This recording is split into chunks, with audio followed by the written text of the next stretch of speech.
श्रीनाथ जी प्यारे की वांगमयी शब्दमयी वाणीमयी प्रतिमूर्ति हम आप सबके मध्य में विराजमान श्रीमद् भागवत महापुराण को बारंबार प्रणाम।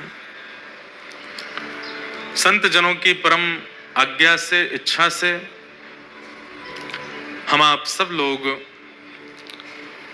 नायक परिवार, जिनके माध्यम से ये सुंदर भागवत की कथा आज से गुजरात के ऊंझा में प्रारंभ हो रही है। राजभोग का सेवन और खूब आनंद से ठाकुर जी ने कल अक्षय नवमी इतनी आनंदमयी कर दी हमारी। तो अक्षय नवमी को जो करते हैं उसका अक्षय हो जाता है, उसका अनंत गुना फल प्राप्त होता है। कल प्यारे श्रीनाथ जी ने, श्री गोवर्धन नाथ जी ने ऐसे दर्शन दिए हैं, शायद संपूर्ण आज तक के दर्शनों में ऐसे दर्शन हमको कभी नहीं हुए जैसे कल हुए। सब दर्शनार्थियों के एक समय है जाने का भीतर, उसी समय पर हम भी पहुंचे, लेकिन ठाकुर जी के यश गाने का ये फल हमको मिल गया कि ठाकुर जी थोड़ी हमको प्रायोरिटी दे देते हैं कभी कभी। तो जैसे ही कपाट खुले श्रीनाथ जी के, उससे पूर्व ही सबके दर्शन खुलने से पूर्व जब भीतरिया बस दर्शन करते हैं, उसी समय हमको भीतर ले गए। पूरे मंदिर में अकेले हम खड़े श्रीनाथ जी को देख रहे हैं, श्रीनाथ जी के मधुर दर्शन कर रहे हैं। इतना सुख से ठाकुर जी ने दर्शन दिया। कल के दर्शन की तो हम बार बार स्मृति कर रहे हैं हृदय में और बस आनंदित हो रहे हैं। अच्छा, हमारा स्वरूप है कि हम जब भी कहीं मंदिर में दर्शन करने जाते हैं तो ठाकुर जी से मन ही मन बात करते हैं। जैसे लाल जी, अगर मेरे वस्त्रंते न को आपको कछु मैच है गयो तो मान जाऊंगा कि आप मोते राजी हो। लाल जी, अगर आज आपने मुकुट पहनो होगा तो मैं मान जाऊंगा आप राजी हो। लाल जी, अगर आपने आज कोई गुलाब को कछु भी धारण कर रखो होगा, गुलाबी रंग को, तो मैं मान जाऊंगा राजी हो। और फिर ये भी सोच लेते हैं, अगर ये नहीं भयो तो समझ जाऊंगा कि मैं कछु गड़बड़ी कर रहा हूं और आप मुझसे नाराज हो। तो जरूरी नहीं हर बार जैसा सोच के जाते हैं वैसे ही मिले, कई बार नहीं मिलता तो फिर संकेत हो भी जाता है कि ठाकुर जी राजी नहीं है, कुछ सुधार करने की आवश्यकता है।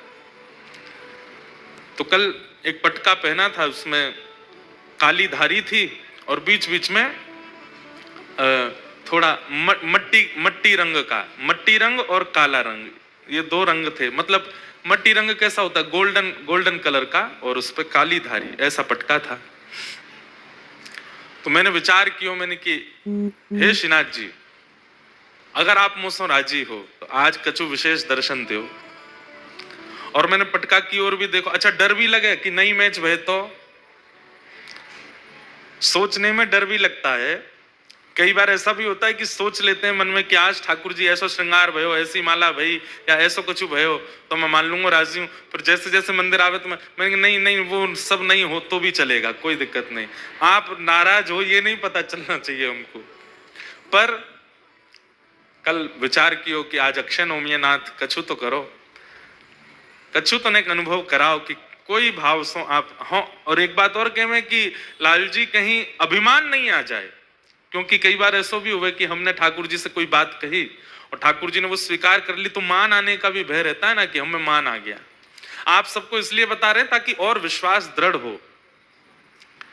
तो कल लाइन में खड़े सोच रहे कि लाल जी कछु ने एक विशेष है गयो ना, तो मैं मान जाऊंगा कि आप राजी हो।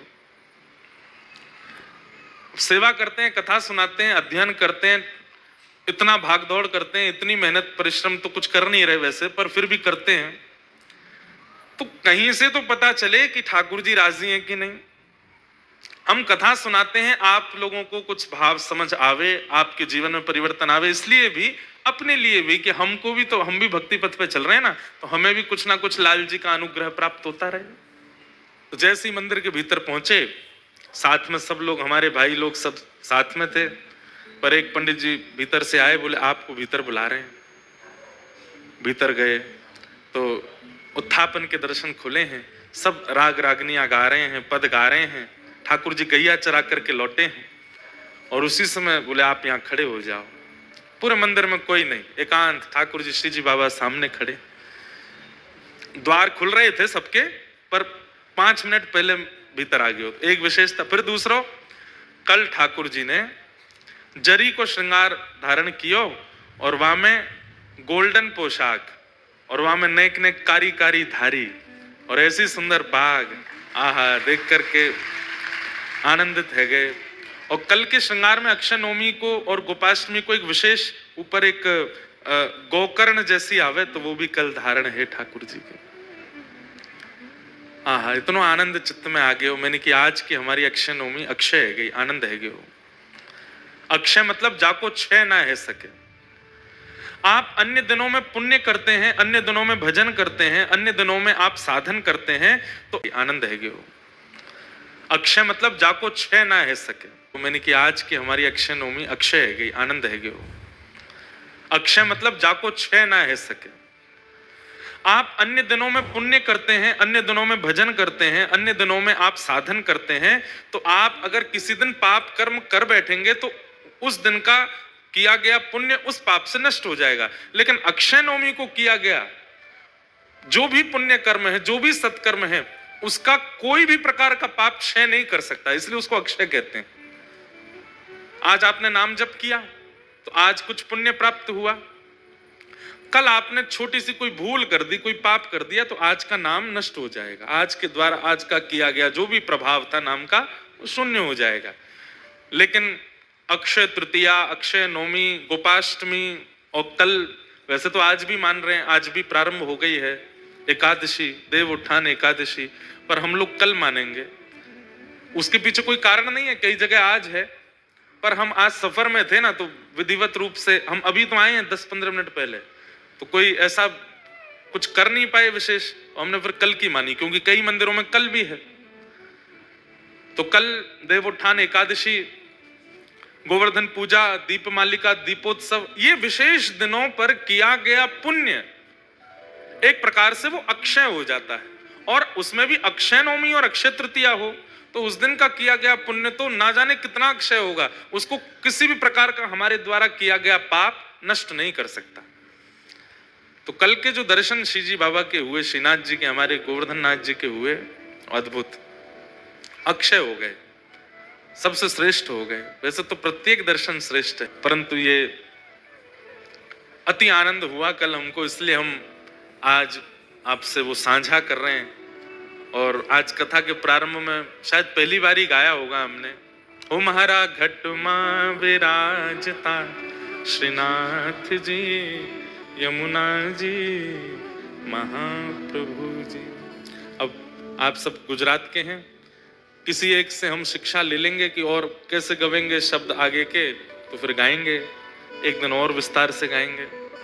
और भी कई गुजराती पद आते हैं हमको, पर विधिवत रूप से कहीं गाने का ऐसा साहस नहीं कर पाए, पर इस बार ऊंझा में गाएंगे, खूब धुआंधार गुजराती गाएंगे।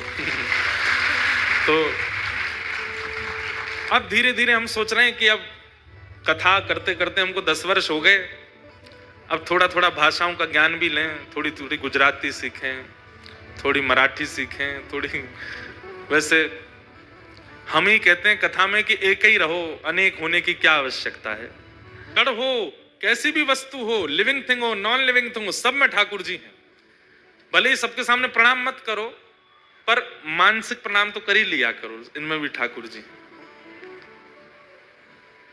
और अंतिम है आनंद। जीवन में कैसी भी स्थिति आ जाए, आप चित्त से अगर आनंदित रहते हैं तो एक प्रकार से आपके चित्त में श्री ठाकुर जी रहते हैं। जरा सी एक घटना हो जाती है, जरा सी कोई परेशानी आ जाती है, सिर पकड़ के बैठ गए, हाय राम जी का है गो, अरे अब कैसे होगा, अब क्या होगा, अब क्यों होगा, चिंता करने लगे, फोन घुमा रहे हैं, इससे पूछ उससे पूछ, ये कैसे।